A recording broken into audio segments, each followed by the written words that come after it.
Hello, everybody, and welcome to yet another episode of the Project Infinite podcast, a podcast covering the infinite multiverse of fandom, from movies, comics, TV shows, regular books, video games. My name is Rob. I'm here as always with Courtney. Courtney, we got a big episode ahead of us. Yeah, we do. We're covering the Super Pets trailer from DC Fandome. The Rock and Kevin Hart The Rock and are Kevin back Hart at it. Back in the game.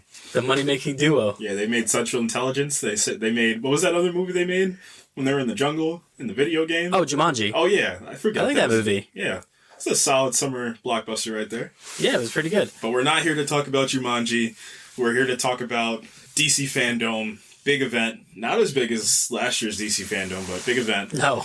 And we are also here to talk about Daniel Craig's final appearance as James Bond in No Time to Die. Something I've been itching to talk about. I know we talked about a couple weeks ago that we definitely want to do some other reviews besides just, Marvel, DC, Star Wars. So we actually haven't talked about Star Wars funny enough. It's coming. Yeah. Oh, it's coming. It's coming. Wait till the winter comes. Yeah.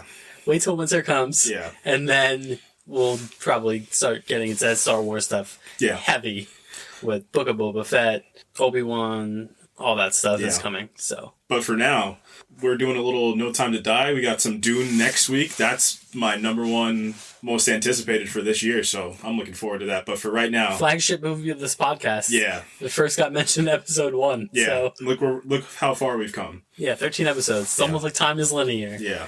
So yeah, we're kind of going to forego, the round-of-the-mill news, anything that we kind of want to talk about and won't talk about this week, we'll probably just talk about next week.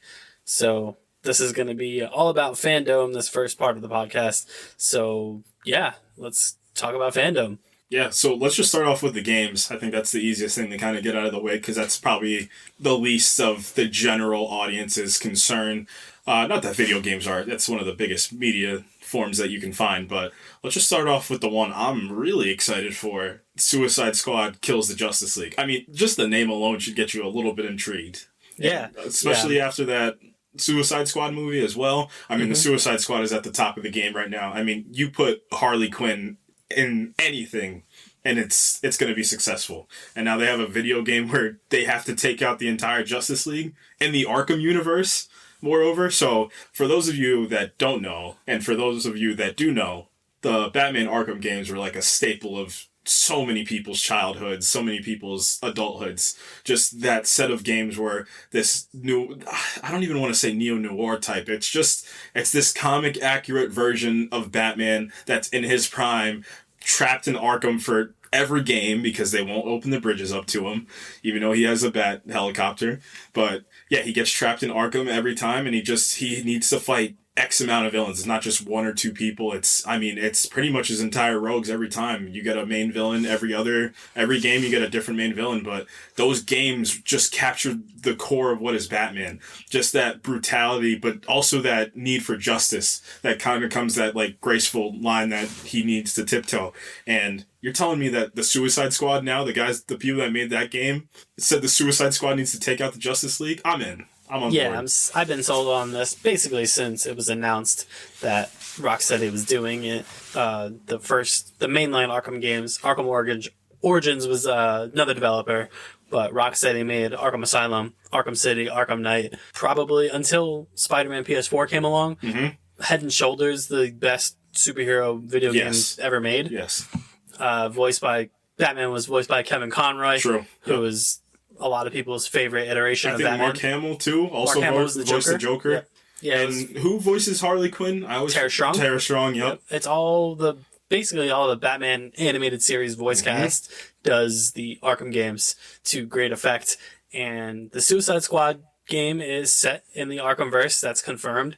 And yeah, the Justice League gets turned by a Brainiac type of deal. Mm-hmm. And I'm assuming that it's going to be like God of War style, like each member of the Justice League is going to be like a boss fight. Mm-hmm. Except it seems like Wonder Woman, based on the trailer, is not turned because you see her fighting Superman at one point. Yeah, maybe it's earlier on, or maybe Superman kills her, and then that just shows you straight up how dangerous this team is going to be, because if Superman takes out the god Amazon herself, then I don't know what hope that Harlequin, a guy with a sniper rifle, a big shark, and a guy with a boomerang has, but I mean, they present it in a way where they're going to be able to fight them, which is really fun to see. So I'm excited. I'm pumped for this. And then the other game that we saw, which I'm still not totally sold on, is Gotham Knights. It's interesting because once this game got announced, I was on board, and I think a lot of people felt the same way. It was that immediate, I'm on board, Arkham Knights, and then it became apparent that this might not be in the Arkham Classic series, and then it's like, well, why? That was probably the first question I had. Was you definitely had a big opportunity to revamp this franchise that left Batman on a pretty solid ending, but then just gave him all of his sidekicks and kind of to team up. But you made the point. This kind of feels like the Avengers game. Yeah, different developer. It's not Rocksteady doing this. I believe it's the Arkham Origins team doing this. It makes sense too. Yeah. So. Especially based on the Court of Owls cinematics at the end of the trailer, it kind of feels like that Arkham Origins cinematics they used. And it gives me very Games of Service Avengers vibes, where, you put levels and gear into leveling up, who's in this? Batgirl, Red Hood, Tim Drake, Robin, and Nightwing. Yeah. Wonder if they're going to add Damian Wayne as well. Yeah, I mean, that's always the thing, right? With these types of games, like, how are you going to make it compelling? And right now, like, those aren't my favorite kind of game to begin with. The Avengers game I dabble in because it's the Avengers. Right. So, but this, it's hard to sell me on a Batman game that doesn't have Batman in it. Yeah, it's difficult. It's really difficult because as much as we love these characters, I feel like the number one that people are going to go after is Nightwing. And after you play as Nightwing, is this game going to be one where you're forced to play as each character at some point? I don't know. Near path, or are you picking and choosing? Right. They haven't shown a tone from it. It's pretty much what it is what they presented. They haven't shown a ton of gameplay for it. They've shown that they like traverse in different ways, the different characters, but I don't think they have shown anything as far as like the story mechanics or how you switch off of each character. So I don't know. They didn't have a release date yet, so maybe they have more to show us and more to announce. Yeah, so maybe they changed some things after they got a little bit of feedback, because we found out about this a year ago and still no release date isn't the greatest of signs too. So we'll see where this game takes us. But let's just dive right into animated, and we're just going to kind of just go quickly over animated. Basically, we're getting a Catwoman animated film. We're getting a Batman Caped Crusader show. That's a tongue twister. Show, correct? Yes. Show. Yep. It's helmed by the creator of Batman the Animated Series. Money. It's helmed by J.J. Abrams. Mr. Lens Flare himself. Yep. And it's helmed by Matt Reeves is helping with this. Okay, you got me. You got me. So this appears to be somewhat of a passion project for the three of them. Yeah. That they kind of want to make the Batman animated series that they never could make. Yeah. Because it was kind of inhibited by being a quote-unquote kid show back then. So this is going to be a more mature take. It's going to be like 40 style from what I understand about it. So I can get on board with that. Yeah. So I'm looking forward to that. That seems cool. More Batman is always a good thing. For some people. Yeah. There's the group of people that think we need to be done with Batman and explore some other characters. We got Young Justice season 4, one of my favorite shows from when I was a kid, and it's honestly, it's kind of crazy to see that this show is still running, because I was a young kid when this show was coming out. I think maybe 10, 11 when this show first aired, and now I'm much older, and the show is still getting seasons out. So, really good show. My favorite part about Young Justice is that it explores every single inch of the DC universe. I think the best out of anything outside of Justice League Unlimited. You talk about every aspect of the DC universe. You want to go street level, you want to go cosmic, you want to go the speedsters, you want to go the lanterns. You see everything in this show from season 1 to season 4. You've seen so many characters revolve throughout this show too. And then it kind of shows you from a different lens too than just the normal Justice League.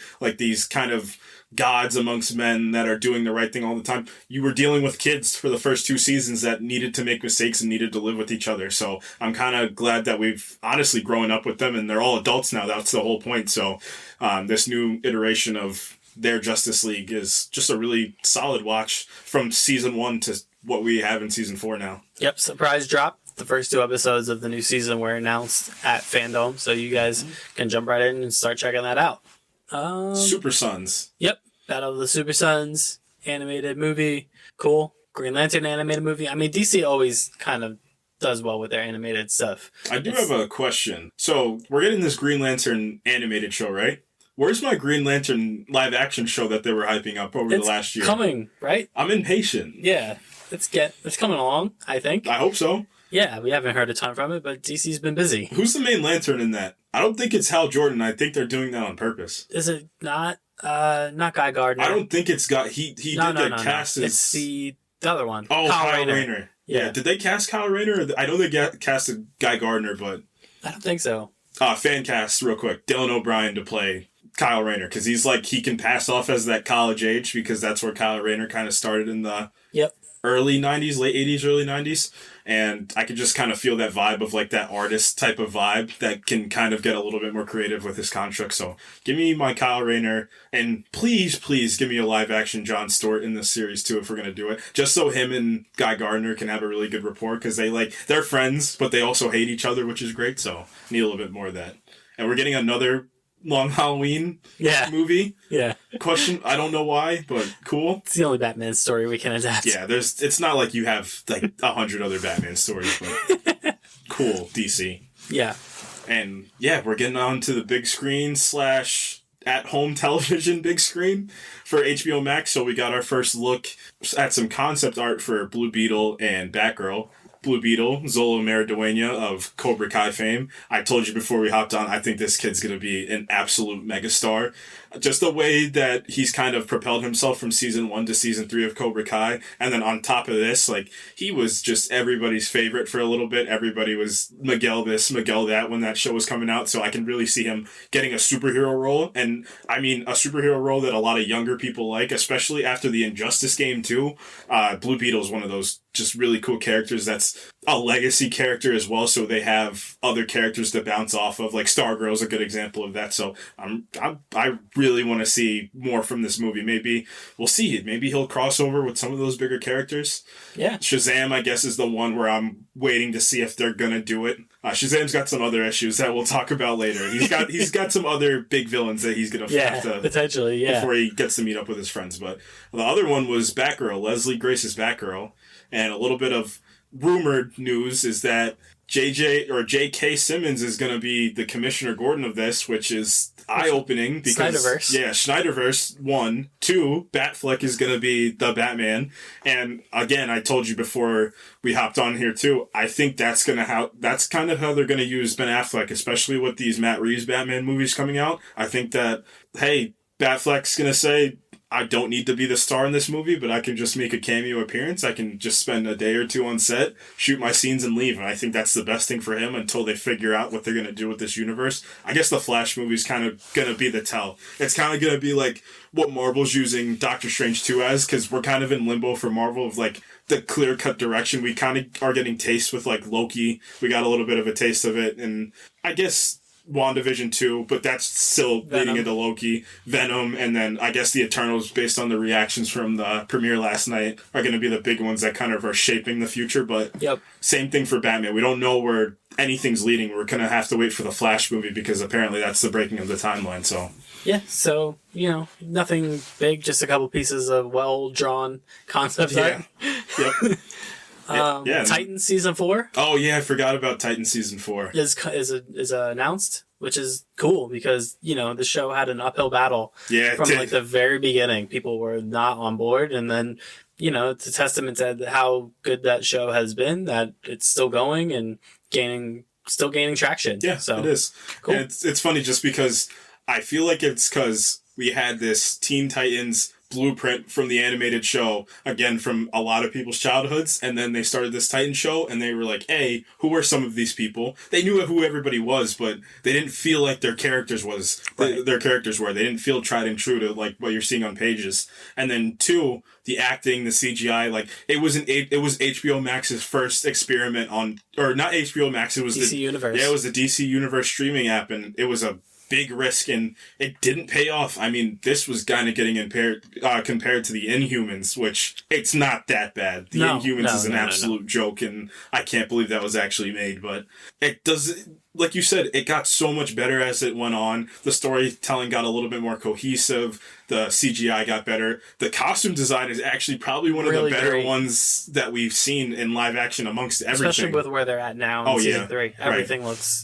Everything is, they gambled and it paid off. We're at the point now where everybody kind of looks like their Teen Titans kind of counterpart. Right. Which is cool. And then we got a Stargirl second half teaser. Yep. By the way, Stargirl is a horror show, if you guys didn't know. This show is a straight up horror show this season, and I couldn't be more for it. You saw that episode where they were trapped in the house, where the storm was there, and I was like, this is not a high school teen drama anymore. Yeah, that show just continues to be great. Legends of Tomorrow got like a primer for their 100th episode coming up, which is cool. Shout out to that show. I say this all the time, that show has kind of outlasted all these other Arrowverse shows because of constant revision and constant what's the word I'm looking for? It fixes their kind of theme and tone, like from season to season. Yeah, no season reinvention. Yeah, no season feels like the other season. And my favorite example of that is season 2, because season 1 was extremely serious and it was extremely dark. And then season 2 said, we're still gonna do those things, but we're gonna have a little bit more fun with the cast of characters we're bringing on to do it. And that was my favorite season of time travel, was season 2. But then once you get into these later seasons, they just started throwing ideas out there. They had an amazing Groundhog Day episode in those later seasons. The crossovers are always fun to see the Legends join the teams. They did a Disney kind of episode where everyone got turned into animation. Yeah. They did like a Muppets episode where everyone got turned into Muppets. Barack Obama fought Grodd. Yeah. That was a thing that happened.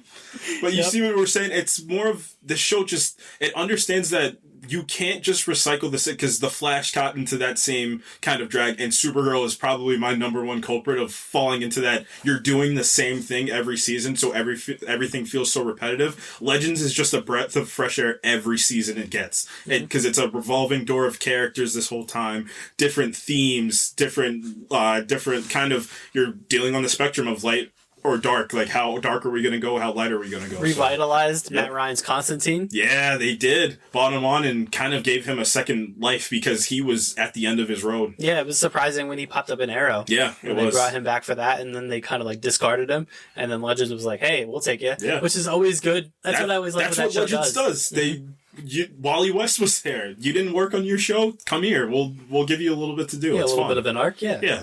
So, we got a little look at Legends. This is post-DC Fandome, but since we're talking about the Arrowverse, we got our first look at Flash Season 8. Mm-hmm. The Armageddon crossover. Armageddon. Yeah. Fun. Chris Williams is back as Black Lightning. Mm-hmm. Kat McNamara is back as Mia Queen. Yep. Ray Palmer's back. Brandon Routh. Don't know how that's going to go down, but... Because we kind of theorized, I think, when we were talking about the best seasons, that we think he's going to die. Or at least I think he's going to die. Yeah, I think Ray and probably... Don't say it. I got to say it. Ray and Black Lightning are probably the two kind of... Because usually what happens in these crossovers is somebody dies. Yeah, and Cress Williams himself is older, and Black Lightning's older. He has daughters that can succeed him, so... Yep. Him and Ray Palmer, I would say, are the two prime candidates. Yeah. Especially with Ryan Choi being there. Oh, yeah, I forgot about Ryan Choi. I hope we get both more of him in both universes, the Arrowverse and the DCEU, especially after the Schneider Cut, because he was surprisingly one of my favorite parts of the Schneider Cut because of his rapport that he had with Cyborg's dad the whole time, because it was Cyborg's dad super serious with the mother box, and Ryan Choi's like, look at this cool science over here. It's fun. So we got to look at that. And now we're into the first looks. The big stuff. Yeah, now we're getting into we're in the end game now. Yeah, we are in the end game now. So we got a first look at Shazam 2. They should have named this movie Shazam 2. The suits are better, because the suits look real good this time. Mm-hmm. Not that they didn't look good last time. It's just they're more streamlined. They look more like Superman suit and Batman vs Superman and Man. It looks more like that suit. Yeah, it's more streamlined. It's less buff looking. It's a little bit more of them. It feels like a little bit more organic. But Helen Mirren's the villain of this one, because why not? And Lucy Liu. Yeah. Because why not? Yeah. fun. I like this stuff. Yeah. I like when they do this type of stuff. Yeah, we're gonna get into. So if you guys want some reading recommendations, I mean, the very recent run on Shazam is probably what this is gonna play from. Probably from the New 52 on. The New 52 is like 2011-ish, 2012-ish is when that's like the most famous run of Shazam, is where Black Adam shows up. Tawny the Tiger, like all those classic things. Tony the Tiger. Tawny the Tiger. The Frosted Lakes mascot? Not now. Don't do this now. Got this thing. Oh man, Shazam versus Frosted Flakes. Yeah. Now that's the crossover we've been waiting for. I don't even know if it's Tawny the Tiger. I think I'm wrong. I just know there's a tiger, and the tiger gets Shazam powers and fights Black Adam for a little bit. Because comics. That's fun. Yeah. But, yeah, it's Fury of the Gods. They're going to fight some Greek... Furious Gods. They're going to fight some... It's God of War. Yeah, this is God of War. I would love to see Kratos fight Shazam. Because Kratos is overly serious, and Shazam is underly serious. Yeah, he would kill Shazam, though. Would he? Yeah. I've seen Shazam do some things. Kratos killed everybody. Would Kratos beat Superman is the question. Probably because all of his weapons are magic, I believe. Oh my god. What if Superman bathed in the sun for the 15,000 years like he did, like Superman Prime did? I just feel like Kratos would kill him. He would find a way. He would find a way. Yeah, he would find a way. Aquaman. Yeah. Aquaman 2. Lost Kingdom? More serious? Didn't Jurassic Park do Lost Kingdom? That's what I'm saying. Didn't Spy Kids 2 also do Lost Island? We gotta get more creative, guys. Yeah, I don't get the whole more mature thing. Yeah. Why are we doing more mature Aquaman? Okay, so I know I had my rant about Venom a couple weeks ago, the last 3 weeks, or however long it's been. Yeah. But I'm a hypocrite because the same reason I didn't like Venom is the same reason why I liked Aquaman. Because that third act was the biggest, loudest, craziest... I couldn't even see half the things that were happening because it was underwater and Dolph Lundgren was riding a seahorse. And Aquaman won Battle of the Bad Red Wigs. Yeah, he did. Between Amber Heard and Dolph Lundgren. Yeah, he did. There was a crab that was basically a general. Yeah, you realize how crazy this sounds, but this is an actual Sharks Hollywood with laser movie. guns? Yeah, this is a movie that made $1 billion. So yeah, they're doing something right. Yeah, I would have just leaned into that. I mean, who knows? Yeah, we don't know. Yeah. I mean, Jason Momoa is still Dude Bro Aquaman, so I'm pretty sure it's going to be... I'm only going to refer to him as Duncan Idaho after this Dune week, so... It's fair. And then he might get his name back, but... So yeah, we got Aquaman 2, and now the big stuff. Yeah, we're the big three, I would say. We're in the endgame of endgames now. Yeah, of the DC fandom The reveals, big four. What's the fourth one? You're missing when Peacemaker legitimately gets hugged by an eagle in a trailer, and everybody was like, this is amazing. But we've been seeing Peacemaker stuff for like a little while now. Okay, I'll give you that. You know, but we got more of Peacemaker in this new trailer, more of kind of like the dynamic. He's going to be more of what he was in the beginning of the Suicide Squad.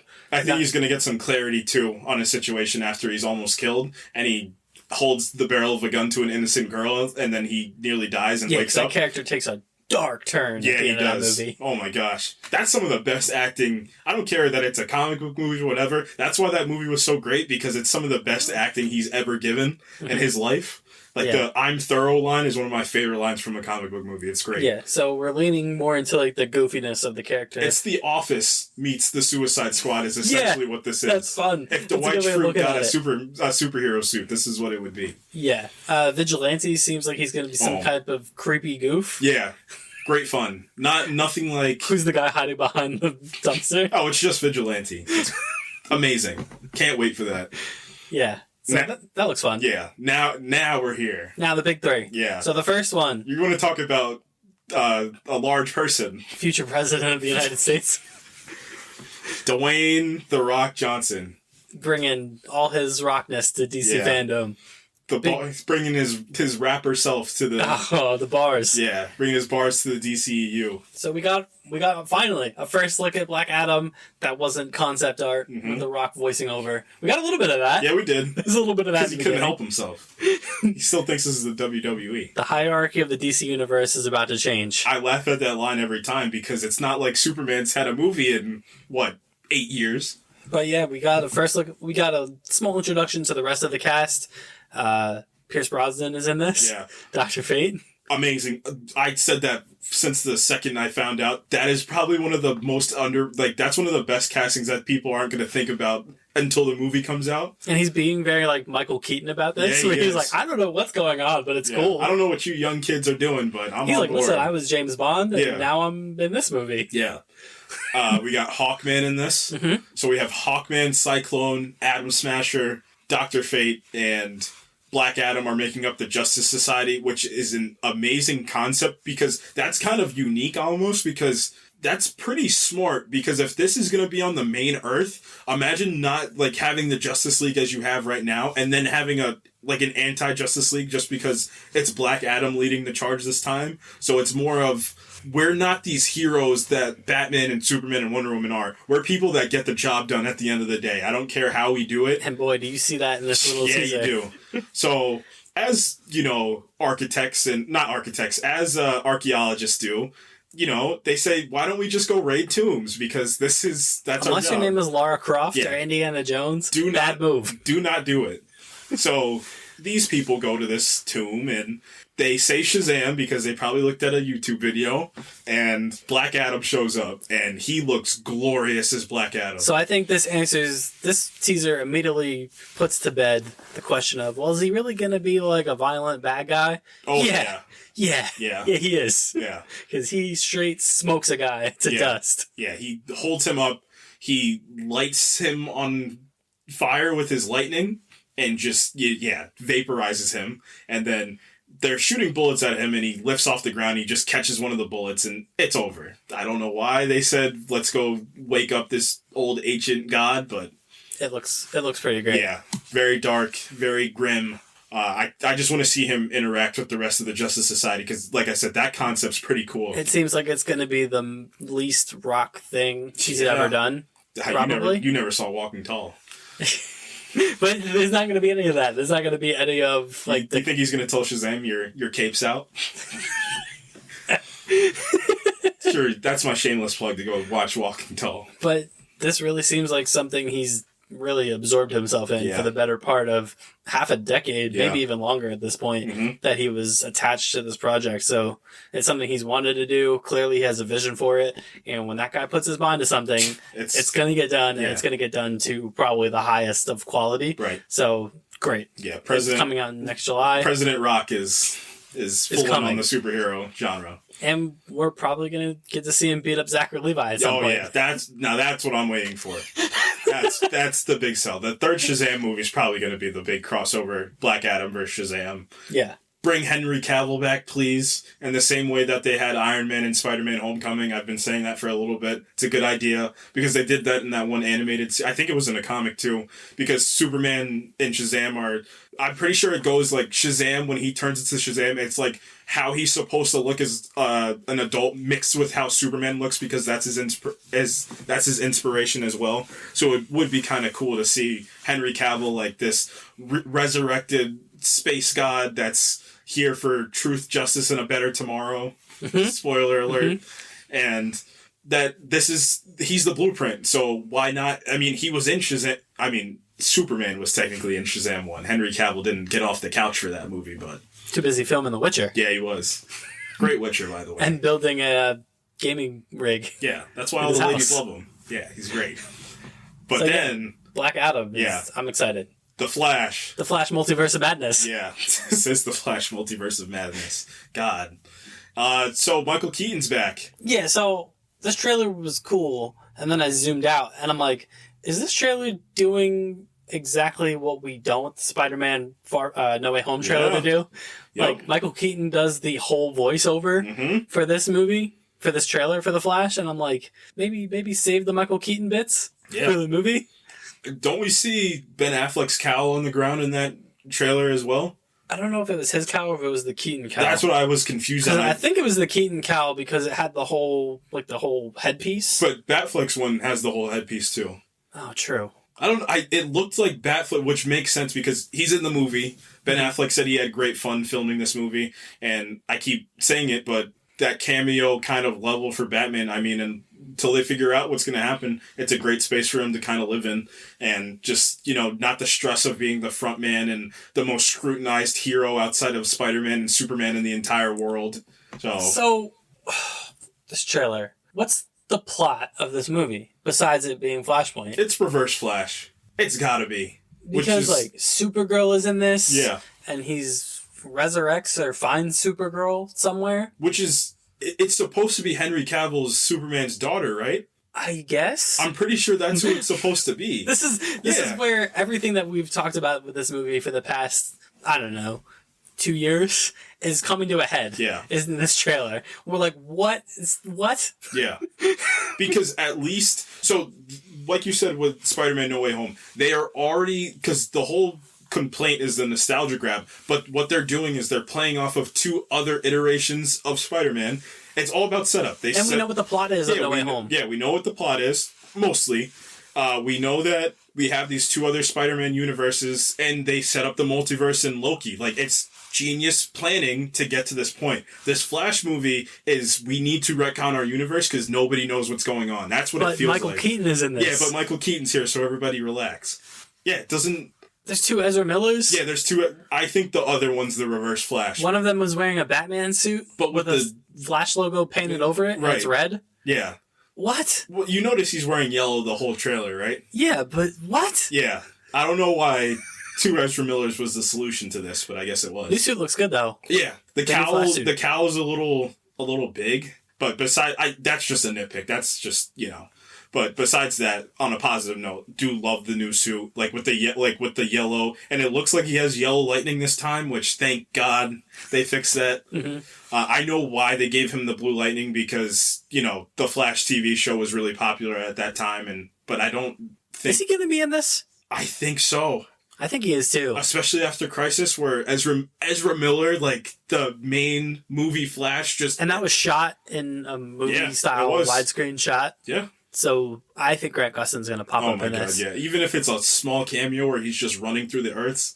Hopefully they keep doing that because I think they made... I mean, that was the apparent... that was to make apparent that, all DC properties are now one. It's all one big multiverse. Yeah. And, I mean, the MCU is also getting there, too. Yeah. But I liked the trailer initially, and the more I thought about it, I'm like, what even is this? Yeah. What is this trailer? Right. Is it... And again, it doesn't answer the question of, is this a Flash movie or is this a Batman movie? Yeah, it's gonna be a Flash movie, but I don't know. I mean, so just a little background and just to give a little bit of hope. The whole idea of Bruce and Barry have, a great relationship, and that becomes apparent right before we hit Doomsday Clock in the comics, when you're at the Button event, because Bruce... Or this is in Flashpoint, what I'm saying. This is before. This is in Flashpoint, because... Bruce even says, I wish I turned out like Barry, because Barry's parents also, one died and one went to jail and then proceeded to die. So. Yeah. Yeah, we're on the train that Henry Allen killed Barry's mother. No matter what Reverse Flash or what police reports will say, he's guilty. But beside the point, yeah, Barry is supposed to be this hopeful human being with this youthful exuberance that... It's like the idea of running, that runner's high you get, no matter how hard life hits you, it doesn't matter because I can just keep running. And Batman says... Forrest Gump coined that. Yeah, I think he might have. But Batman says to himself, he says, I wish I would have turned out like Barry when my parents died. I turned into this dark crusader, just hell-bent on vengeance, but it should have been the other way around. I should have been this hopeful... person with a lot of money that could have helped my city, but he's selfish. That they have this dynamic, right? But what dynamic do Ezra Miller's Flash and Michael Keaton's Batman have? And then Supergirl's there. Yeah, but also Ben Affleck's also in this movie. So now I'm like, who's supposed to be where at what time? And he's like, are you in? In for what? What are we in? What? Yeah. What? Who are we fighting? Again, the Flash brackets, what? Yeah. Yeah. That's what this movie should be called. The Flash what? What? Yeah. But it's crazy. Yeah, who are they fighting in this movie? That's Reverse Flash, presumably. Yeah, it's that other Flash has got to be Reverse Flash at the end of the movie. I hope not. I hope it's not just... Who else? He's got so many rogues. We've said this before, especially with the Flash TV show. Doing the Flash with maximum budget for big screen would be so amazing if you got the right director, right team, which I'm not saying they don't have. It's just the idea feels more of Warner Brothers saying, we got to retcon really quick, and people love Michael Keaton's Batman. So yeah, that's what this feels like to me. Like, this trailer just, I don't know. Like, where the Black Adam teaser made me relieved. Be like, oh, no, this movie's actually going to be probably good, and I see where it's going, and I like the direction. This movie just, it amplified all the questions I already had about it. Didn't give me any clarity or any excitement for Beetle. There's some mystery, there's some excitement and mystery, but it did the opposite. It gave me some reservations and mystery of there's no clear vision right now. The Keaton stuff is like mark out moment, but like it's, you know, I'm comparing it to No Way Home because it's the biggest comp for it. When you compare those reveals, like I'm saying the Keaton reveal, which isn't really a reveal because he voices over the whole trailer, but that reflected with the Alfred Molina appearance at the end of the No Way Home trailer evokes two totally different kind of emotions in me, because I knew both those actors were going to be in their respective films, but the Keaton thing just made me go, oh, that's cool, but also what? Yeah. And then the Alfred Molina thing, I'm like, oh, that's awesome. Yeah. Right. No, totally agree. I 100% agree. And but I still don't know why Supergirl's in this. Me neither. And appears to be like part of the squad, like she's part of the crew. Right. But what? Yeah. See what I mean? But, you know, I said we were in the end game and then we got to these trailers. Yeah, let's talk about the last one. Yeah, you know I've been itching to talk about this whole time. Yeah. So, the Batman. Oh, I thought we were going to talk about the Super Pets thing. Oh, sorry. Sorry, Super Pets. Oh, The Rock and Kevin Hart are making a Super Pets movie with Ace the Bat Dog and Crypto. So cool. I like The Rock as Crypto. Oh, yeah. It's like that kind of, you know, pompous and very, like, old school Superman, but in pet form, but The Rock is doing it, which Rock's voice fits perfectly. Okay, beside the point. That Batman trailer. Man, I said this.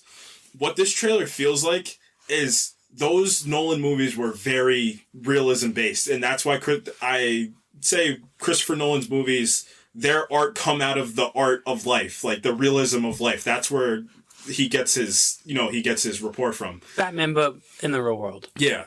Batfleck's Batman was the one that needed to be with the Justice League. He was the strongest one because he needed to be credible amongst these gods. Yeah, more comic booky. This one feels like the most accurate in the sense where it's the best of those two worlds. It's that very strong Batman that could exist in these worlds with these gods, and the other Batman where it's this street level guy that woke up one morning after his parents died and said, I'm going to turn the city to my will and I'm going to avenge every single person that had the same fate that I did. And man, number one, Robert Pattinson, this guy automatically sold. Yes. And it's not in the Bruce Wayne, it's in the Batman because he spends a lot of time in the suit. So I just want to get not sold on the hair. Okay, because I want to get that out of the way real quick. So the whole people's controversy right now is that why does he look emo? And my whole thing about this is he answers the question right in the trailer. He says, I don't care about myself right now. I don't care about Bruce Wayne right now. And that makes sense. Why would... So what is he, 28, I think? Something like that. He's like... late 20s, like, why would he care about the way he looks to the press? He hasn't realized his Bruce Wayne yet because he's had to suppress that for so long.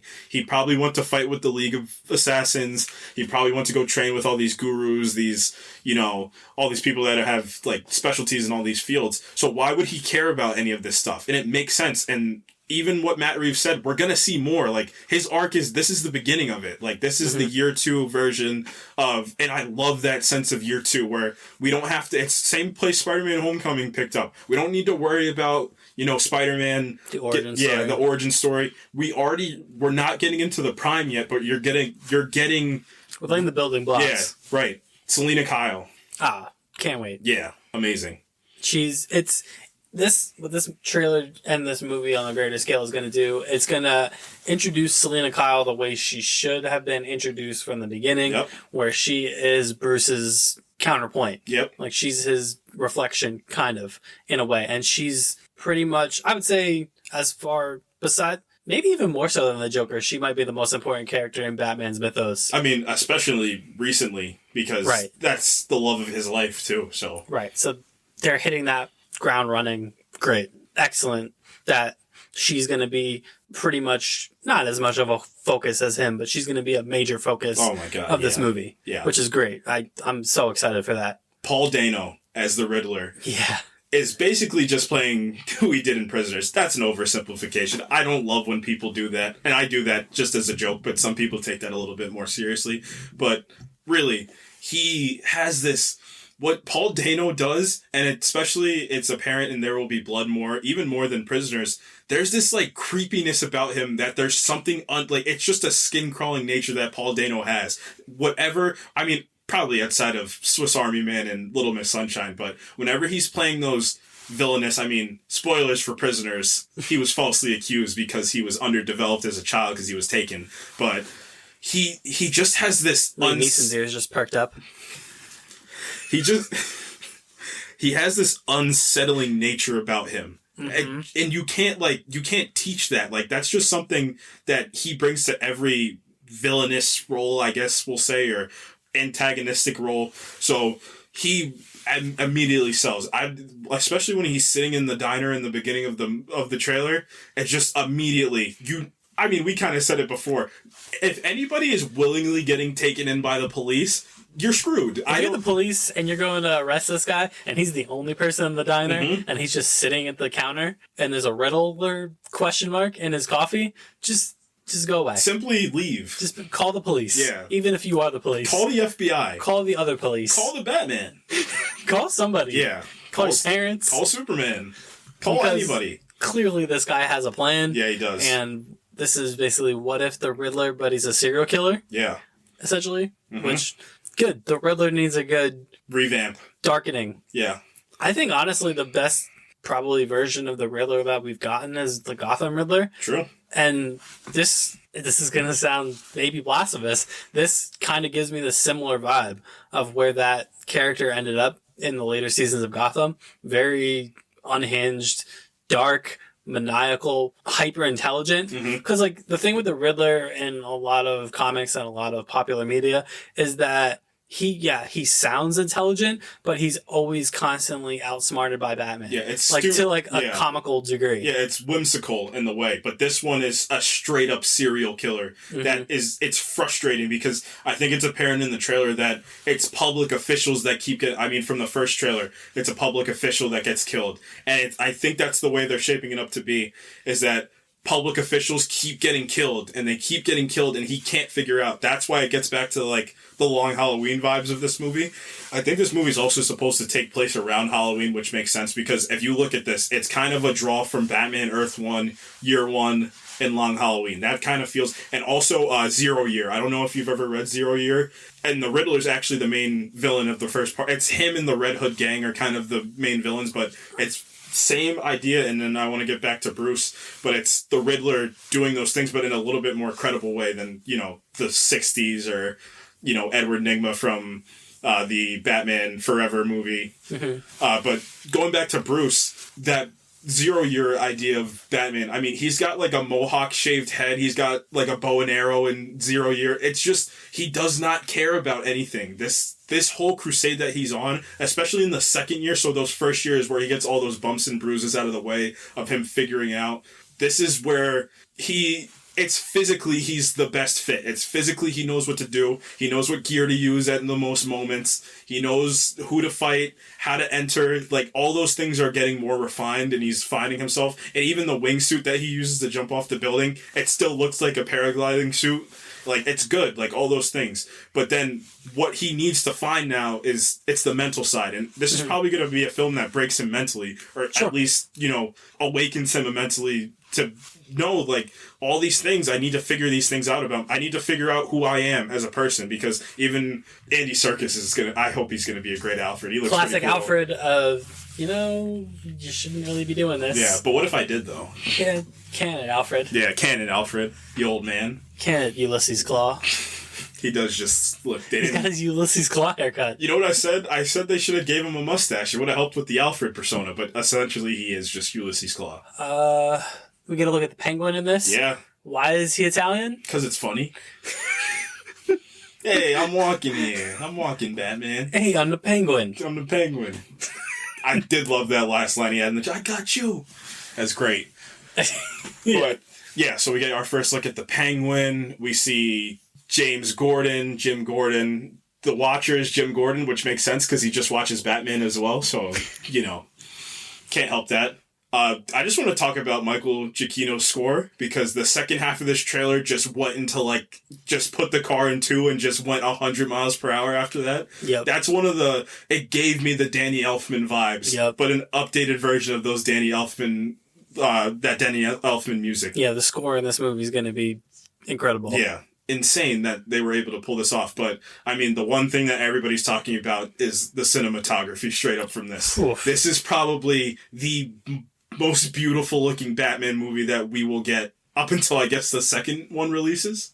Yeah. I mean, some of the wide shots are just unbelievable to look at. Yeah. And they let him fight. They don't do that. And I'm cool with the Christian Bale Batman doing that, straight up realistic hand-to-hand judo. It makes sense. But this one's a little bit more fast-paced, a little bit more flamboyant in the way he fights too, because at the end of the day, this still is a comic book movie, but it's so, there's this controlled rage that he has, but there's this uncontrollable anger in his heart that he needs to work out. And that's what I think his whole arc is going to be in this movie, of that rage. So that's the big thing from his perspective. There's this rage that he carries with him and he can't ditch it. There's moments in the trailer where he just looks like, I would kill every person, but I know I can't. I can't do it, or I'll be just like everybody else.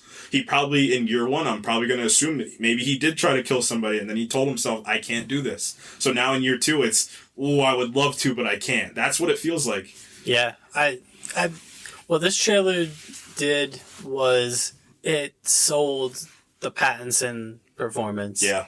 Whereas, the first trailer was more kind of aesthetic. Yeah. You know what I mean? What type of movie this is going to feel like. Right. Yep. Where, I mean, the only thing he says in the trailer, the first one, is the I'm Vengeance line. Yep. Which they reuse for this trailer. But this was more focused on Pattinson than the previous trailer. Yeah. The previous trailer was introducing the feeling of this movie, the theme of this movie, how it's going to make you feel. Yeah. This trailer gave you more of what to expect from Batman himself. Yeah. And that is the mark of a good second trailer. Yeah. I mean, hats off to, as much as we can talk about Robert Pattinson in this movie, I feel like people need to give Matt Reeves so much credit because you can just feel the passion. Whenever he talks about Batman, you can feel like this is somebody that's been studying or reading or just watching Batman since they were a young kid. It just feels like he's getting this show soon. The Gotham Police Department show. They're getting the Penguin show, which he's helping produce, I believe. Mm-hmm. So you can feel this passion of this universe that he wants to flesh out. And immediately, because I know Matt Reeves, Warner Brothers was going to try to step in, change some things. And Matt Reeves said, I'm leaving if you don't let me make my vision. And then they came back and said, here's a trilogy. And that just comes from the passion and the relentlessness, which is kind of allegorical for Batman himself in this, being a relentless human being that's at the height of physical capacities of themselves.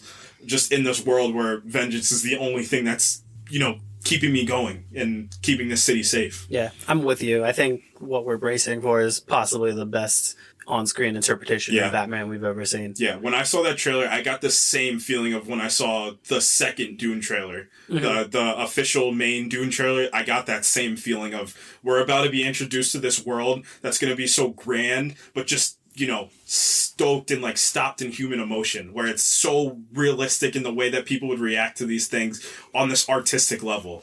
Yeah, and what this movie is going to do, we talked about it a little bit when we did our Batman Begins episode, where the Batman Nolan trilogy kind of got hijacked from Batman. And this movie is going to be all about Batman. Yeah. And his mental state, his emotional state. It's going to get into the psyche of Batman in a way that those Bale movies never did because they kind of got hijacked by the villains. Yeah. Which makes sense because Batman has such an extensive rogues gallery. And on top of that, unlike Spider-Man, his rogues gallery are all supposed to represent different versions of mental state, which is pretty cool. That's why the Arkham series of comics, I think I want to say the 80s or 90s, they dove into that, Joker psyche, Freeze's psyche, Poison Ivy, all those different characters. So my question that I have is, after this, Could we dive into characters like Killer Croc, Poison Ivy? Freeze would probably be the most practical of somebody that has, regular mobster or intentions of somebody that has a freeze gun that he would fight. Mm-hmm. But also has like a deep kind of tragic backstory. Yeah, that's where I said I hope, man, Giancarlo Esposito, give him a call. Imagine Giancarlo Esposito as Mr. Freeze versus Pattinson's Batman. I like that a lot. Amazing. Yeah. If he doesn't play Norman Osborn, Marvel, you know who to call. Yeah, I can't say enough about that. I would be on this. I need to give No Time to Die some love because I actually really like this movie and I think it was a great send off for Daniel Craig. But man, I could talk about this trailer for hours. We're gonna have plenty of time to talk will. about this between now and March. Yeah, we will. So yeah, let's dive right into it. No Time to Die. It's performing pretty well at the box office. Bond is we talk about this all the time. Bond kind of goes under the radar as far as how massive the fandom is, a franchise it is. Yeah. So 450 million worldwide. It's beating a lot of heavy hitters. Mm-hmm. Black Widow, Shang-Chi. It's doing very well. Yeah, it is. Critically, pretty well. Yeah. Across critics and audience are kind of in line, which you don't usually see a lot. Yeah. So this is the final installment of Daniel Craig as Bond. We saw it last week. And yeah, so do you want to spoil it right off the gate or do you want to do some general discussion first? Yeah, let's do just a really quick general discussion because I want to, like we said from the beginning, for me personally, I really love film, something that I want to get into. So I wanted to do something that was outside of, even though James Bond is kind of teetering the line of fandom, something that was outside of kind of that fandom realm of Marvel and DC and Star Wars. But just general reactions.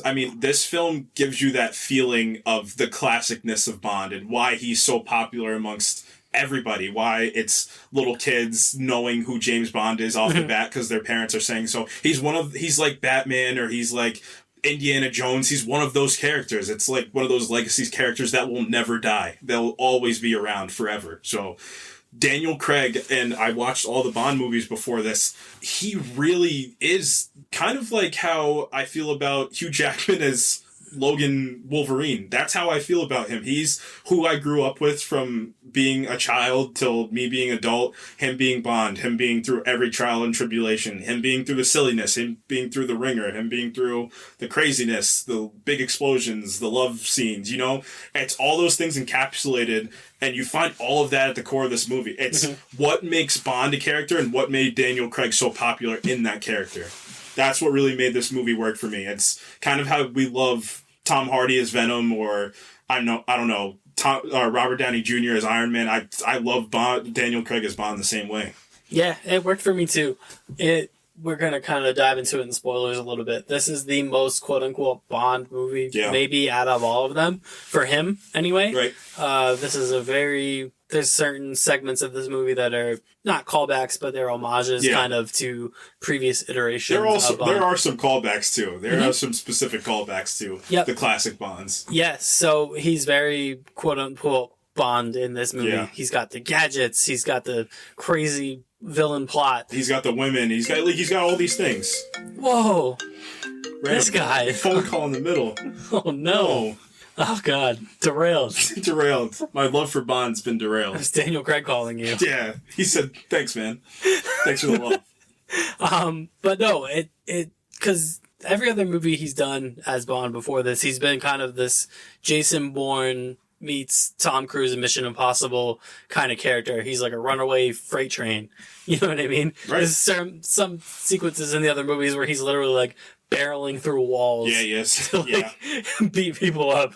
And like he's very vicious, But in this he's a little more suave. He's graceful. He gets more gets by more on his charm. Yeah, he does. In this, especially in the first act, the end of the first act, leading into the second act, it's like apparent that because, like we said, this is all homages to like the classic Bonds that we knew about before going into the Daniel Craig Bonds, and I feel like these Daniel Craig Bonds are very comparable.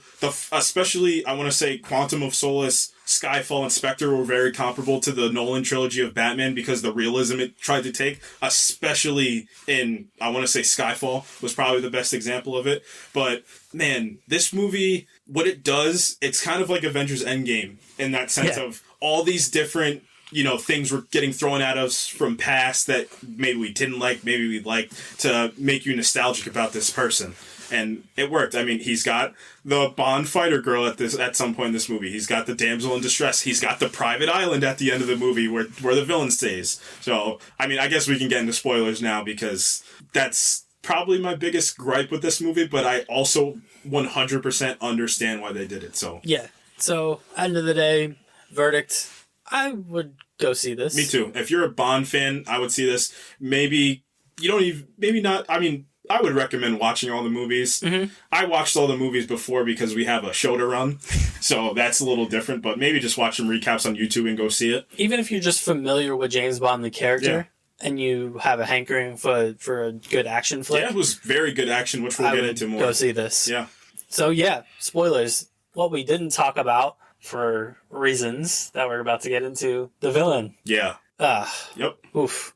Rami Malek's in this, and, one of my favorite actors in Hollywood. He's great. He's one of the best you can find in the world right now. I was very excited when he was cast in this. I was like, oh. Because I had been keeping that expectation from the Sam Mendes Skyfall Inspector. That's where that was coming from. That Roger Deakins shot Skyfall, and we talked about it before we hopped on here.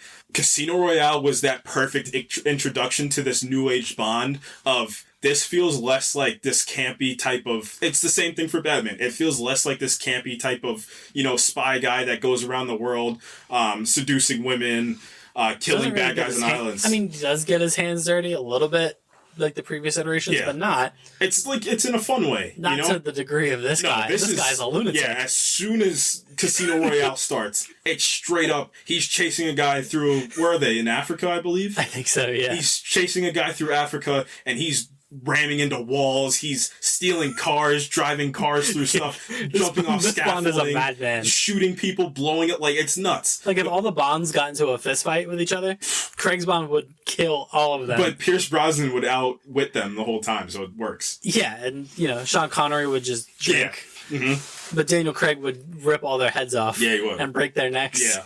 The guy is a maniac. Yeah, I love how in this franchise he's like a notorious killer too. Like it's apparent that he's a maniac. I think they deal with that in Quantum of Solace, where M tells him you need to stop killing people so we can actually interrogate them. He's like, I'll try my best, and then he proceeds to not try his best. So it's great. He does try his best in this movie. Oh yeah, he tries much better in this. I thought he killed that guy in the beginning. Yeah, me too, and he didn't. Yeah, and he didn't. So I was like, oh, okay, we're turning a new leaf here. Yeah. So getting into the actual plot, so we're coming after Spectre. So in Spectre, we have Christoph Waltz, the great Christoph Waltz's Blofeld is captured.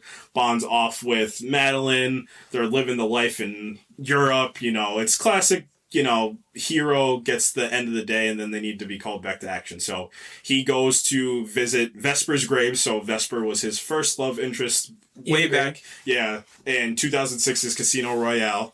And boom, literal boom. Boom. Because somebody set him up and her grave explodes and he gets thrown back like 30 feet. And sound mixing really good because it was a really good version of He Can't Hear. They did it twice in the movie. Really well done. And then, we accidentally skipped the entire opening of the horror opening of this movie. The cold open? Yeah, the cold open. This was a cold open. It literally was a cold open because they were in the winter time. But, so...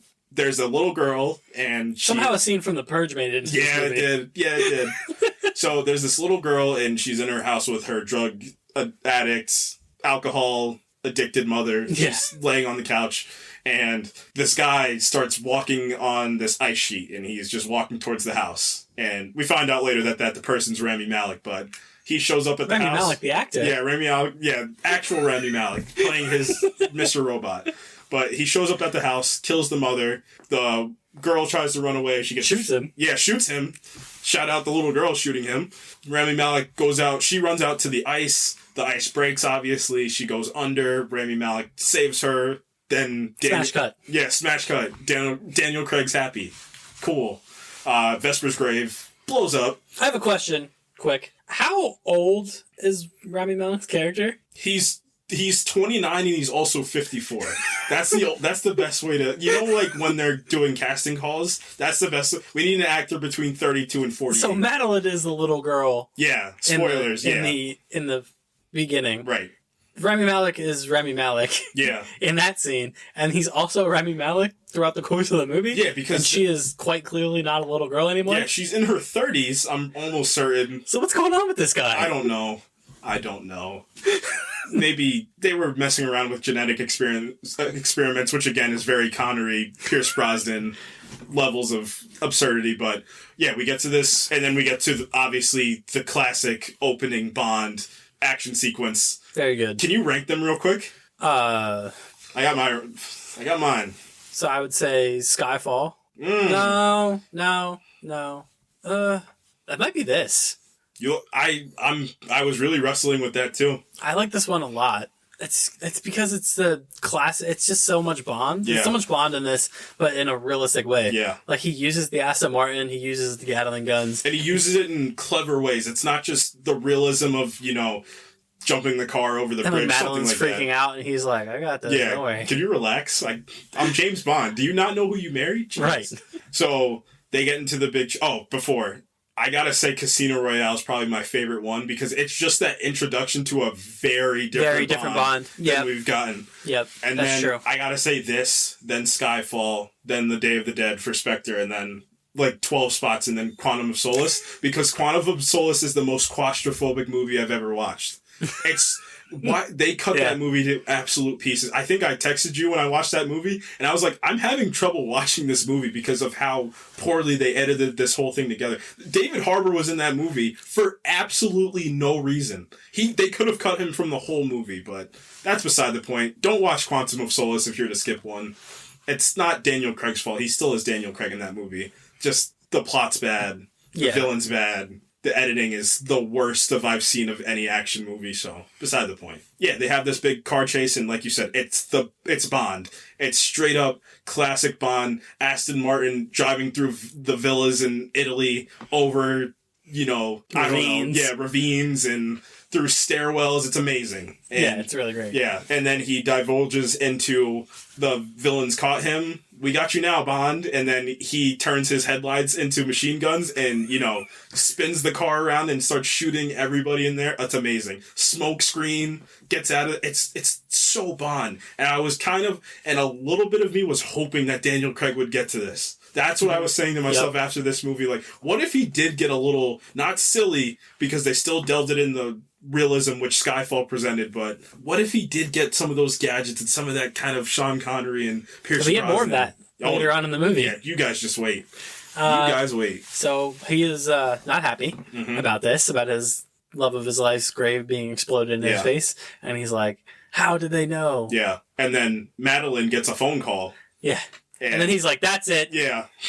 Unbelievable. Out, woman. Yeah. See you later. I gave you one chance, lady. Out. Yeah. You see, Vesper, she would have never done this to me until the time she did this to me, but she was still Eva Green, so it's fine. Yeah. She gets a pass. Yeah, she does. You don't get a pass. Yeah. You're still incredibly attractive, but... You're not Eva Green. Yeah. So we get into 5 years later, and it's the class... He's living in... He's retired again. Yeah, he's retired again, because every movie in this franchise... It's the same thing as when we say that Magneto and Professor X have the same dialogue in every single X-Men movie. Get out of my head, Charles. I'm trying to help you, Eric. It's the same thing. It's the Mission Impossible trope of him going rogue or not. Yeah. This is Bond retired or not. Yeah. Yep. Yeah, he's retired. He's retired for a little bit. But before that, there is a bio weapon. Yes. And while this movie looks absolutely gorgeous, this is where it devolves into the, negative side of this being a very Bondy plot. So there's this bioweapon that Spectre from the movie Spectre are trying to get, so the organization is still alive. There's a guy named Cyclops that's the head field leader, which is amazing. Pretty good. Yeah. And they go, that sequence was just shot incredibly well. Like that sunset sequence that they use, I think they used it in the trailer as well. And then one of my favorite characters in the movie was the Russian scientist. He was absolutely hilarious and very classic Bond scientist. That's crazy. I wasn't sure if he was just like good guy in a weird situation. Too. And I'm like, and then as the movie progressed, I'm like, oh no, he's just a bad guy. Yeah. It's not like he's a bad guy. He's just a kind of a crappy person. Yeah. Yeah, he's not like full horrible person. Once but he gets into like exterminating race thing. Oh, I'm like, yeah. oh, okay. Yeah, it was kind of on the line of subtlety, and they said, what if I just killed your entire race, Lashana Lynch? And she was like, this is no time to die. And she said the movie title, and then she killed him. Yeah.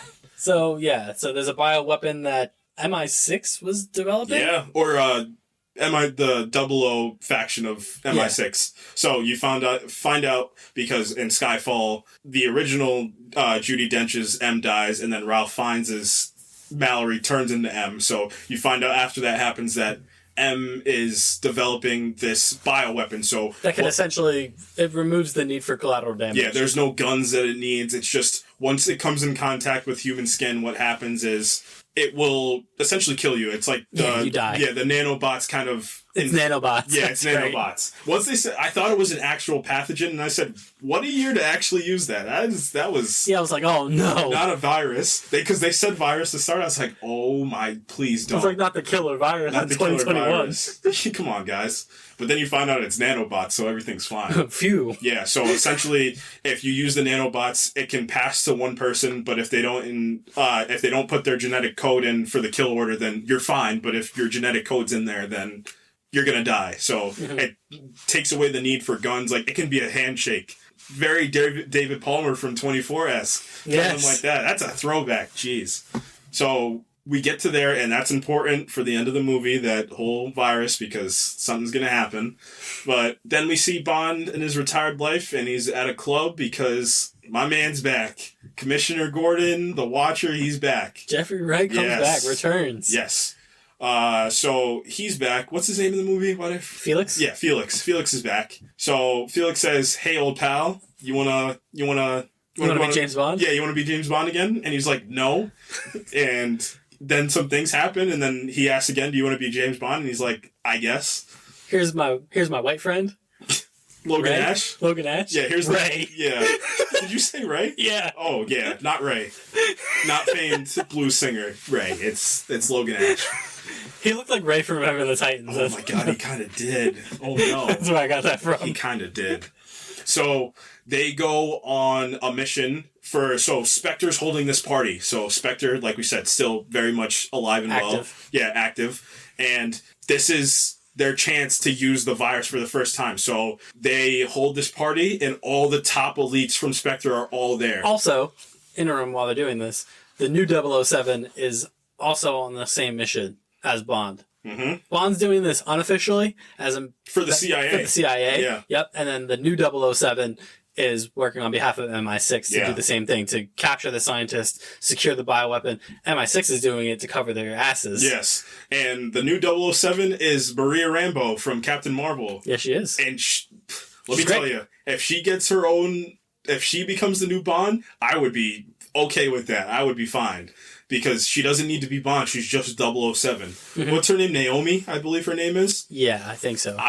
She would be amazing as Bond. I mean, I have my short list for who I think, and I think I do want to say who my short list is for the new Bond. But as of right now, she would make she's great. She's very, what's the best way to explain her?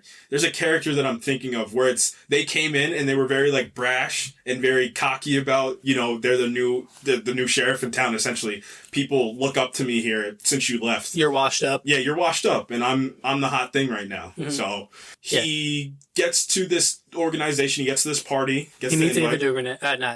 That's Anna de Armas. Director Ava DuVernay. Meets Anna de Armas, and she's absolutely hilarious in this scene, but absolutely not needed in this movie. Not at all. There's no reason. She does not need to be in this movie at all. She gets some really great fight sequences. She's really she's super charming in this little bit she's only in the movie. This feels like? What does this feel like? This feels like Craig didn't want to do a giant prolonged action sequence. He said, "I need some help." So he was like, "Can we just get someone else to do it, and I'll just punch a couple guys on a balcony?" Yeah. Off screen. Yeah, and it worked. You can tell she had so much fun doing this. Hopefully we see her again once they inevitably continue this Bond series. And I do think they're going to continue this specific Bond series, especially. Yeah. So he gets into the party. Yeah. And classic Bond again. It's a setup. It's a setup. It's a trap. You've been had, Bond. Yeah. You've been made. Yeah. So Spectre, Blofeld, Christoph Waltz. He set this whole thing up. To kill Bond. To kill Bond. Spoiler alert. Wait, not to kill Bond. to get Bond to go see him. Yes. Yeah, so the whole point was to make sure Bond gets to come see him. Spoilers. Spectre is obliterated. Yeah, they just take out Spectre with a purpose in this movie. And then it's the whole thing with the genetic code. So they go in, whoever's doing this gets Spectre's entire genetic code, and they take all of them out. And it's quick. It's just... They all die. Their faces disintegrate, they just start eating alive, and it's over. Yeah. And Bond gets his scientist. Yeah. And he brings him back to the CIA. Twist again. Mm-hmm. Logan Ash. Villain. Jeffrey Wright's white friend. Yeah, villain. No good. Villain. Bad guy. Double crosses Bond. Double crosses Jeffrey Wright. Kills Jeffrey Wright in the process. R.I.P. Yeah, big R.I.P. We gotta take a moment of silence for Jeffrey Wright. Okay. And then, remember how I said Bond was mad at Madeline earlier? Now he's mad at everybody. Yeah. The whole system's corrupt. So he goes back to MI6 as a visitor. Yeah. And they're like, "What are you doing here, Bond?" He's like, "Mind your business. Yeah. I'm here to see M." Do you know who I am? Walks in. He's like, "M, hey, Ray Bonds, what's up? Yeah. What's going on here, man? What did you do? Tells him what he did, and he's like, "All right, well, I want to see Blofeld then." He's like, "You don't really work here anymore. You don't go here, Bond." Yeah. Reinstate me right now. I'm James Bond. And he does it. And he does. And he's like, "But she's 007, so you're just..." Yeah. 00 Bond. You're just Bond. Yeah. Which... It's fine. Yeah. This organization's so bent on making sure everybody has a 00. So while this is happening, Madeline, we revisit Madeline, and she is revisited by Rami Malek. Yeah. Again, we're not talking about the villain in this a lot because there's not a lot to him. No, there's not.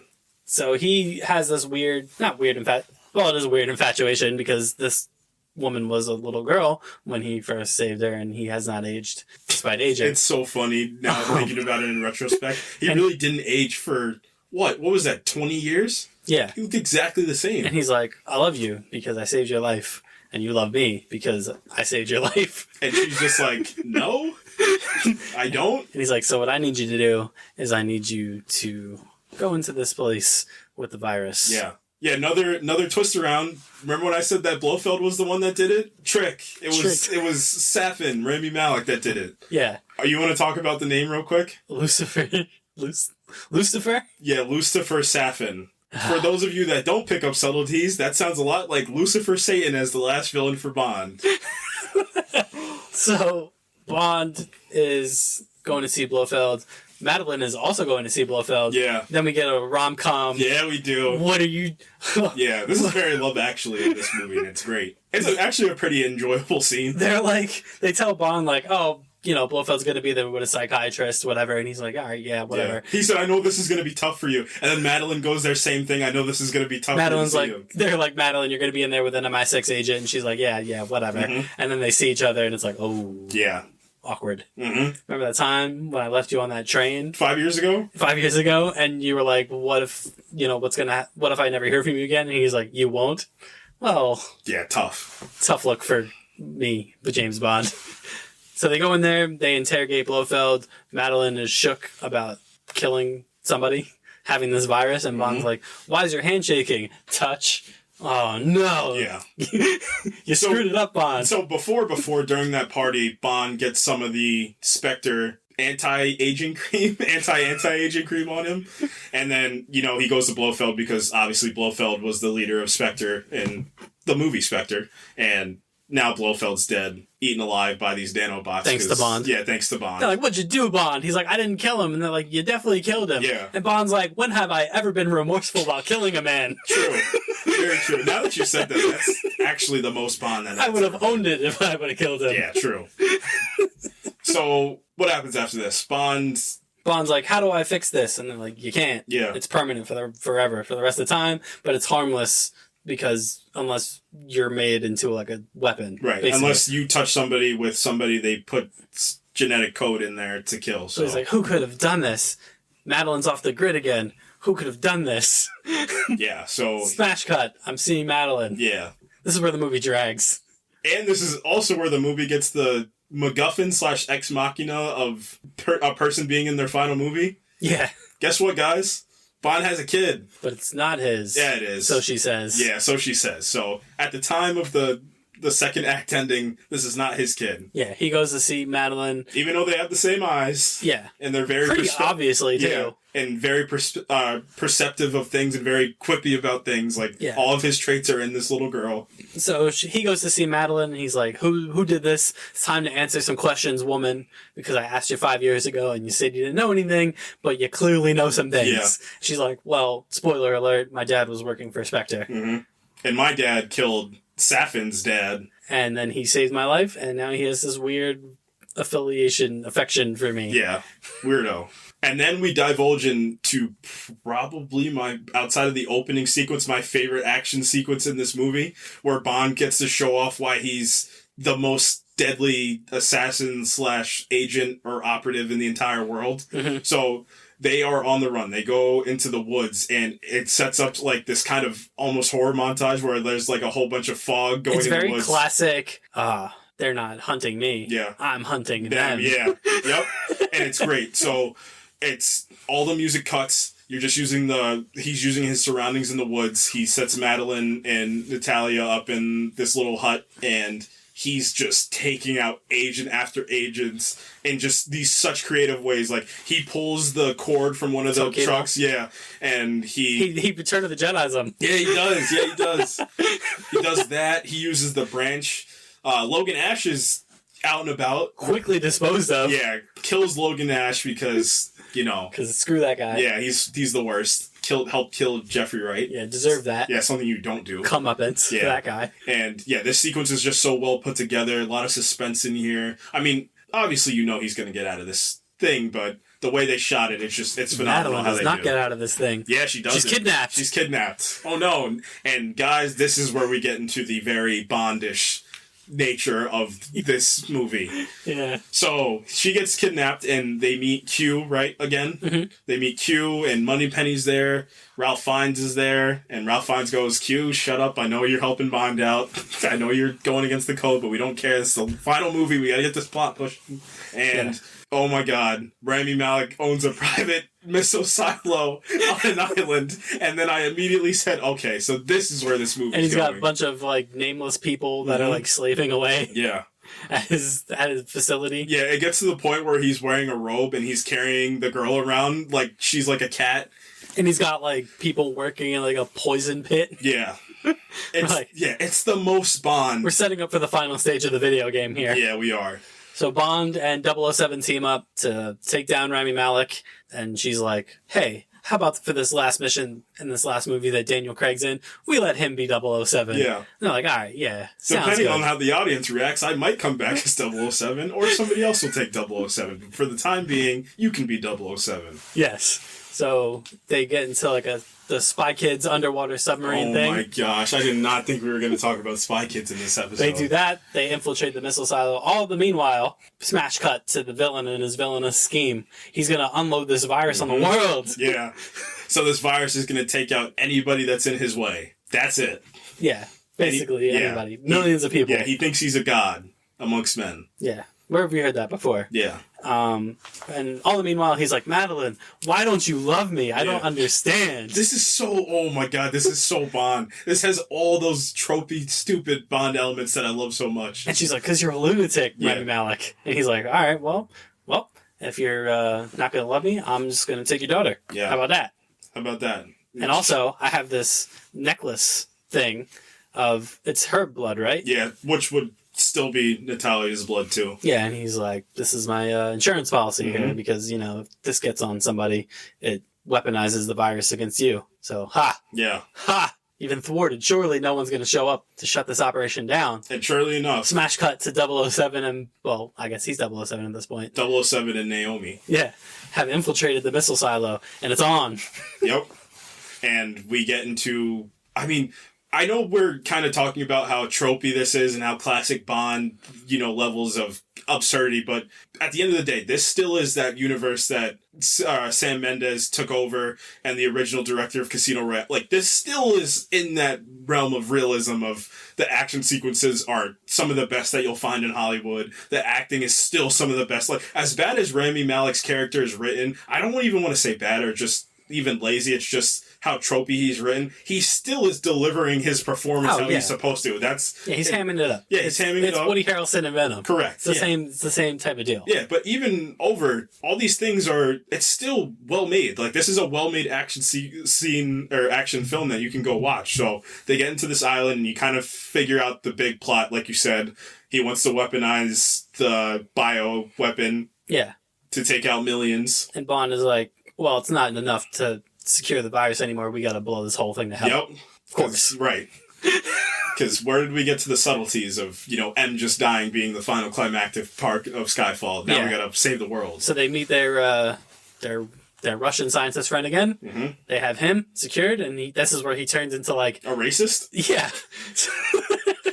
So Naomi's escorting him away, and, she's got him so he can't, turn the virus on or whatever. And then he says, I could kill your entire race. And she's just like, this is no time. And he says, no time to what? And then she says, no time to die, and kicks him into a vat of acid. What happens later? At this point, oh, yeah. She just knocks him out. Oh, yeah. She keeps hitting him in the nose. Meanwhile, Bond finds Rami Malek, and Rami Malek's got the girl, and he's like, what if this is your daughter, Bond? And Bond's like, yeah, I kind of already knew that. Yeah, come on, man. You're not really telling any tales out of school here. Yeah. Rami Malek's like, well, if you don't surrender, I'm just gonna throw her into the air and have my henchman shoot her out of the sky? Yeah. Come on, that's even dark for Bond villain. And then levels. Bond, he bows down. He's like, surprise, I have a gun. And Rami Malek's like, I knew you'd have a gun, so I had an elevator installed in this floor.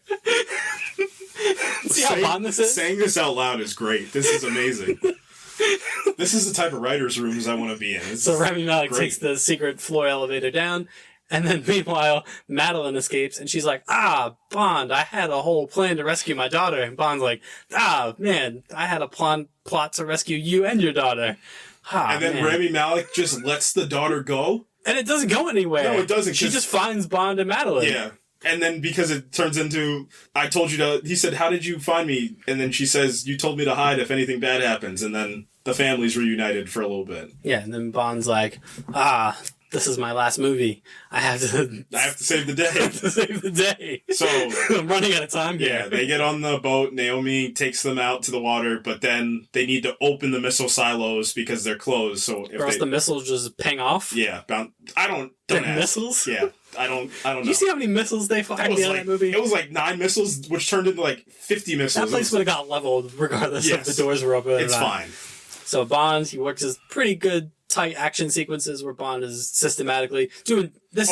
This is the Daniel Craig stuff. Yeah, we're getting back into the Casino Royale to Skyfall stuff. Where he turns into a killing machine. Yeah, and it was a beautiful one-shot take of him on the stairwell, Daredevil style, just clearing everybody out.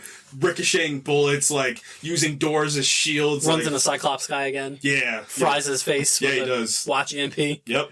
Just really well shot, and I can't say this enough. Daniel Craig's tenure as Bond is just, the action is to die for. It's... I see what you did there. Yeah. But this is no time to die. So he opens the door. Good little back and forth with Q. Had to open the door, and he's like, yep, I got it. I'm the best at everything. I'm James Bond. Before this, he meets back up with Safin, Rami Malek, and he says, is this before or after? This is after. He opens the door. Yeah, he does it twice. Going to leave. Right. Yeah, he's going to leave because he thinks the doors are open, and then for some reason he didn't consider that Rami Malek was still there and would just close the doors. Yeah. It's like this kind of like unintentional comedy of like he shuts the door and he's like, all right, I'm leaving. And they launch the missiles, and then he looks up and the doors are closed and he's like, oh. Right. Also, where's Rami Malek's men? Because he didn't kill all of them. He didn't kill all of them. There's no way he killed all of them. Oh, he killed every single one of them. What about the ones that was walking with him? Well, he blew up heaps of them in that one room. Oh, right. Still. Whatever. Yeah. So that's what this comes down to. The big climactic showdown in the pool that's not poison. Yeah, out of all the other places that are poison. Yeah. So Bond goes to go back up, and then bang! Bond is shot. You're like, oh no. Yeah. And then him and Rami Malek have a big... Fisticuffs. Fisticuffs are exchanged, and then in the fisticuff exchange, the vial opens. Oh no. Bond's been infected. Man, really, really... Well, he already was infected, but now... But now, because it was just the setup to get everybody acclimated of what happens, and then, I mean, pretty anticlimactic to know that that's where that was leading. Obviously, that's where that was leading. So Madeline's blood is on Bond. Which means Natalia's blood is also Genetic on code, Bond. yeah. So he can never have any physical interaction with them or they will die, essentially. And then Bond, again, very Daniel Craig Bond, just shoots Rami Malek in the head. Yep. This still is the same universe as before. So the shield doors are closed, so he goes back to open them, but the missiles are already launched because he needs the approval from M. So like M, Moneypenny, all the classic Bond characters that we knew from the other movies are all in on this mission. And Madeline and Natalia and Naomi, they get to safety. Bond's like, I need to close this door. Locks himself on the island. Very Logan send-off. And yeah, he opens the blast doors up. And it has a good little farewell to Madeline. Mm-hmm. And then, in true Daniel Craig Bond style, would rather get blown up by heaps of missiles than raise a family. Yeah. Yep. He said, I easily could, Q could probably Q can find a cure. Sure. I would bet any amount of money Q can find a cure. Of course. This guy does everybody. He does anything. And then the missiles fire, and that's it. Yeah, he gets presumably blown Daniel up. Craig Bond explodes. Yeah. Good run, man. Yeah. You did your thing for 15 years. Jeez. Yeah. And then we have a little post-mortem. The people at MI6 kind of toast to Bond. We see Madeline revisiting that little road that they were on. And she's like, sit down, Natalia. I have to tell you a story about a man named Bond. James Bond. Fade to black. Yeah. And then it said James Bond will return. And I said, how? As Lashana Lynch's James Bond. So, yeah. That's how that movie ends, and like I said, overall, pretty good. Yeah. And we talked about the third act being very Bond, old school, tropey, kind of silly, goofy, and then ends on kind of an emotional high note, or as emotional as this Bond can get. Yeah. But I like that they did that third act like that. Because as just a general, criticism of movie, your first instinct would be, this is bad because, this is stupid because the plot devolves into silliness. And it kind of goes away from everything that made this Bond to this point. But then you realize that this is the end of an era. This is the end of Craig as Bond. It's also kind of paying an homage to the lineage of Bond before him. Yeah. Because we don't know when we're going to see this franchise again. Right. But at the end of but there's a balance too. The way we were kind of explaining it, we were kind of, joking around about it, but there's still a balance in this. There still is the classic Daniel Craig Bond in this. Yeah. And it's way more than the tropiness. I feel like we were saying it as if it was, this tropiness it still is the Daniel Craig, Casino Royale, Skyfall Bond. Sure. That takes the precedence here. It's just, they included those elements to pay homage, like you said. And I think it was well done. It wasn't subtle, but I'm glad that it wasn't subtle. I'm glad they went full onto it because, this character, like we said, is just this big figure around the world, especially, in the UK too. That's their Superman. That's him. Mm-hmm. So it's amazing that we've gotten to this point with one actor for 15 years. Even crazy to think about that. Like I said, I grew up with him. You grew up with him. Somebody that's been playing just like Logan did. And to have this be his ending, it's fitting. It's fitting that this was his ending, that he finally got, the bulletproof Aston Martin car chase in the beginning, goes to the private island to beat the bad guy at the end, saves the damsel in distress. It's all those things kind of encapsulated into this beautiful send-off for this character. And then goes the very realistic Daniel Craig route of he doesn't get out of it. Yeah. And he presumably dies. Yeah. So that's kind of how that Bond would go out. Yeah, it would. On a shield, just going out saving the day. Yeah. Instead of getting the girl and escaping to paradise. Right. So, Yeah. We haven't given ratings to movies yet, and I kind of want to keep that going. So I definitely would, like we said from the beginning, I would recommend this movie if you're a fan of action, if you want to see a good action movie, if you want to see Daniel Craig's last performance, if you're a fan of this franchise, if you haven't seen any other movies in the franchise, just watch quick recaps and then go see it. It's just a solid action movie before we get into these winter months where you can go with your friends or your family. Just have a good time at the theater without seeing a Marvel or DC movie. Yep, I agree. And I think that's it for us this week. Yeah, that was a very review-happy episode. Yeah, it was. For that movie. And then next week is going to be more of the same. Dune. Yes. Biggest movie of the year. And I physically mean the biggest movie of the year, going to cast, going to characters. I was telling you a little bit about, because I'm going to be done with the book by the time we see the movie. This world is so rich and people aren't ready for what we're about to get. I told you, like, I don't want to spoil anything. I want to keep this as fresh because this is going to be the newest fandom that's going to be introduced, or reintroduced, I want to say. I don't want to discredit the Dune fans as of right now, but the newest film franchise that's going to be introduced into the world. It's just this scale, but it's the level of grace that you get with somebody like Denis Villeneuve. It's just, he really is what the definition of an auteur is, and now you're adding this fresh franchise that he can kind of mold into his own on top of that. He's got to get the part 2. He's got to get it. If he doesn't get it, I'm going to Warner Brothers myself. I'm starting my own Schneider Cut fandom, and we're getting this made. Yeah, I'm really looking forward to everything that we've seen from it to this point. I think nothing's been really revealed big plot-wise about this movie. I think it's done a good job of focusing on the characters and kind of making you intrigued by the world and what exactly is going on. So yeah, you're bringing that visual spectacle that Denis Villeneuve is known for at this point. I mean, dating back to, I want to say, even Enemy is kind of where he got that visual stamp, and then he kind of ran with that. And then, I mean, Blade Runner 2049 is just one of the best shot movies of all time. And fun fact, the guy that's shooting this movie, Greg Fraser, also is shooting the Batman as well, and he shot Rogue One. So he's got, and I believe he shot some of the Mandalorian as well, so he's got a pretty amazing track record as of right now too.